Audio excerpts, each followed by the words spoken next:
This is Ricky Burns and you're watching Sport and Icons. Okay, so I've just got around to watching the Gervonta Tank Davis versus Rolando Romero fight. This is for the WBA regular lightweight world championship. This was pay-per-view in the United States of America. Who's mad enough to pay that kind of money for that kind of fight, like $85, is it? Listen, you got more money than sense. But that said, now I've been getting quite a lot of abuse over the years because I have said that Tank Davis, in my opinion, is one of the most naturally gifted fighters on the planet. I've always rated Tank Davis. I really have. But is he a pay-per-view fighter? No, not really. I mean, his numbers have been showing that he's not a pay-per-view fighter, at least not yet.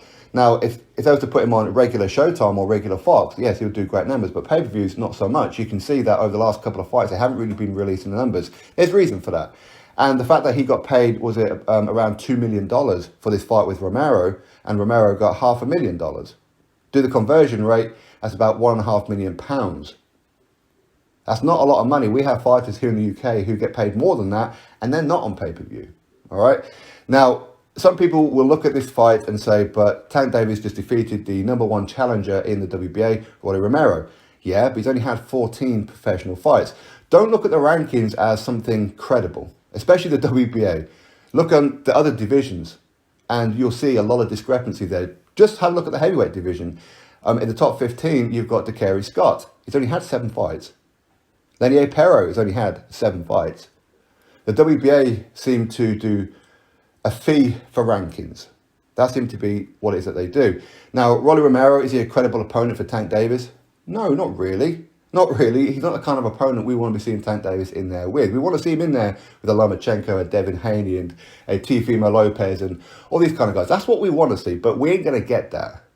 So don't be building your hopes up, anything like that. We ain't going to get it. Okay, this is currently about padding up the resume of Tank Davis and increasing his undefeated record, trying to make him a superstar. Personally, I think that'll do it the wrong way. Putting him on pay-per-view isn't going to help. But that said, now, what I am surprised about, because as I said earlier in the video, I rate Tank Davis. I think Tank Davis is a naturally gifted talent. He's a super talent. He really is. But he needs to be tested. He needs to prove it. Now, did he prove it in this fight against Rolly Romero? Well, he should have done. But no, he didn't. He was losing this fight, in my opinion.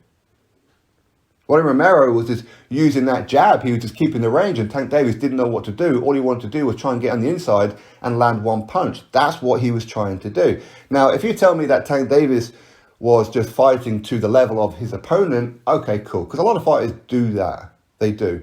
But Rolly Romero should not have been winning that fight. He shouldn't have been.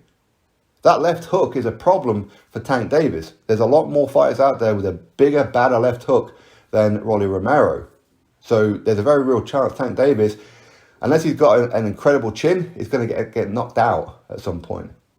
He needs to really work on that one. Also, I do feel that him working with Floyd Mayweather is not good for his career. Floyd will never ever allow any of his fighters to rise above him. Floyd will always make it about himself. Okay, he will. That's the kind of person he is. That's got nothing to do with his boxing record or his boxing skills himself as a fighter. That's just him as a person. Okay. That's how I see it. Now, for Tank Davis to be losing this fight was mad. It was ridiculous. He should have just steamrolled Rolly Romero, battered him, and stopped him within 3 rounds. That's really how it should have been. Rolly Romero ain't that good. He isn't. As I said, he did have an outstanding victory over Anthony Egypt, but outside of that, not really. Yes, he's beaten some people with some good winning records, but well, who have they fought? Who have they beaten? Nobody. That's the reality of it. So when it comes to this fight, Rolly Romero should not have been winning this fight. And maybe he could have went on to win the fight. Because in round number 6, where he got caught and knocked out, that's when he decided, you know what, I want to go on the attack. He got overconfident and he walked into something which was pretty obvious what it was that Tank Davis was looking for. He was looking to use a counterpunch. He was looking to put him out. And he walked straight into it. That's pretty much what he did. And it wasn't the best shot in the world. Rolly Romero, he kind of like spun round, went face against the rope, slid down. He got to his feet. The referee's giving him a standing 8 count. The referee told him to step to the side over there and then come back. Rolly Romero didn't do it. Now, to me, it didn't look like Rolly Romero was really that hurt, but clearly he was. He was a little bit nervous about following the referee's instructions in case his legs went from under him. Okay, so I don't have a problem with the stoppage. I've seen on social media that some people do. But you have to follow the referee's instructions. When the referee tells you to walk over there and come back, that's because he's testing. He wants to see if your legs are under you or not. He wants to see if your mind is on the job. And I don't think it was. So I don't have a problem with the stoppage personally. But Tank Davis didn't look good in this fight. He really didn't look good at all. Now, what is Tank Davis's natural weight class? Is it 135? Is it 140? Who knows? Who really knows? But listen, I hope that Tank Davis takes on a decent opponent next. I hope that he leaves Floyd Mayweather. That's what I hope he does. If he wants to go on and earn some proper money, if he wants to go on and actually create a legacy, he needs to leave that side of the street. That's what he needs to do. But is he going to do it? Very unlikely. Very unlikely. He's too much of a fanboy of Floyd Mayweather. He is. Okay, he listens to Floyd Mayweather, and could we say that maybe he's even brainwashed by Floyd Mayweather? Who knows? Who knows? Anyway, that said, Tank Davis, he did get the win, but he had to pull it out of the bag.